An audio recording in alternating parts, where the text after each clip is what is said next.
আপনাদের কাছে স্পষ্ট হয়ে গেছে, এদেশেই যারা ক্ষমতায় ছিল তারা জনগণের কল্যাণে কাজ করে নাই, তারা নিজেদের আঙ্গুল ফুলে কলা গাছ হয়েছে।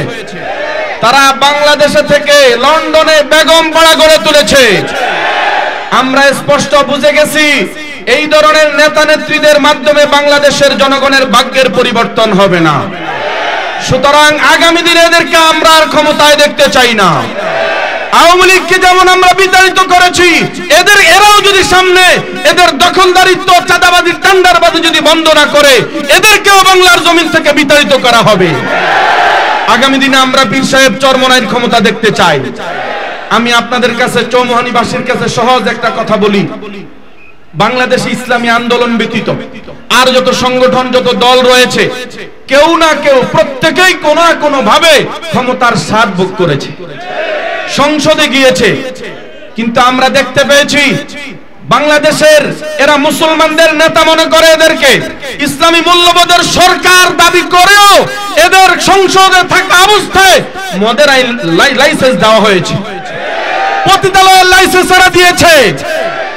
আমি আমার বেগমগঞ্জবাসীকে বলতে চাই, সুতরাং আপনারা যারা আজকে স্থানীয় নেতৃবৃন্দ মাদক বিতরিত করতে চান, মাদক নিষিদ্ধ করতে চান, জুয়া নিষিদ্ধ করতে চান, এদের মাধ্যমে মাদক এই বাংলার জমিন থেকে বিতাড়িত হবে না। যদি বাংলার জমিন থেকে দুর্নীতি বন্ধ করতে হয়, বাংলার জমিন থেকে চাঁদাবাজি যদি বন্ধ করতে হয়, টেন্ডারবাজি যদি বন্ধ করতে হয়, আগামীর নির্বাচনে পীর সাহেব চরমনাইয়ের হাতকে শক্তিশালী করার জন্য হাত পাখায় ভোট দেওয়ার কোনো বিকল্প নাই। পরিশেষে একটা কথা বলবো, আমার আগে আমার ভাই বলেছে, আজকে উপজেলা থেকে ইউনিয়ন পরিষদে আজকে যেই বৈষম্য চলতেছে, আমরা ইউনূস স্যারকে বলতে চাই, আমরা ইউনিয়ন পরিষদের চেয়ারম্যান সচিবদেরকে বলতে চাই, আপনারা আমাদেরকে কি বুঝাইতে চান? যেটা বরাদ্দ আসে আমাদের রাষ্ট্র থেকে, কেউ বিএনপি আর জামাতকে ভাগ করে দিবেন, সামনে আর এটা হতে দেয়া হবে না। আপনি বিএনপিকে যা দিবেন, ইসলামী আন্দোলনকে তা দিতে হবে। কারণ এই স্বাধীনতার পিছনে ইসলামী আন্দোলনের মতো ভূমিকা আর কেউ দেখাইতে পারে নাই। সবাই এতদিন গর্তের ভিতরে ছিলেন, সবাই এতদিন নারীর আঁচলের ভিতরে ছিলেন।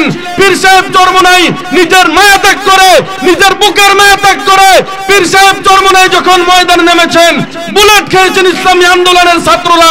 আমি বলতে চাই, সেই ইসলামী আন্দোলন বাংলাদেশকে আগামী দিনে যদি আমরা ক্ষমতায় নিতে পারি, ইনশাআল্লাহ জাতির কল্যাণ হবে, জনগণের কল্যাণ হবে। আমরা সবাই বসে যাব। পরিশেষে পরিষদ থেকে, আমাদের উপজেলা থেকে সব বন্টনগুলো আমাদেরকে সমানভাবে দিতে হবে, এটা আমরা পানের দাবি জানাই। আগামী দিনে হাত পাখা আমরা সবাই একটু দেখাবো, যাদের কাছে হাত পাখা আছে আমরা একটু হাত পাখা দেখিয়ে নোয়াখালীবাসীকে আমরা জানিয়ে দেব, আগামীর নোয়াখালী হবে হাত পাখার ঘাঁটি, আগামীর নোয়াখালী ইসলামী আন্দোলনের ঘাঁটি। আসসালামু আলাইকুম ওয়া রাহমাতুল্লাহ।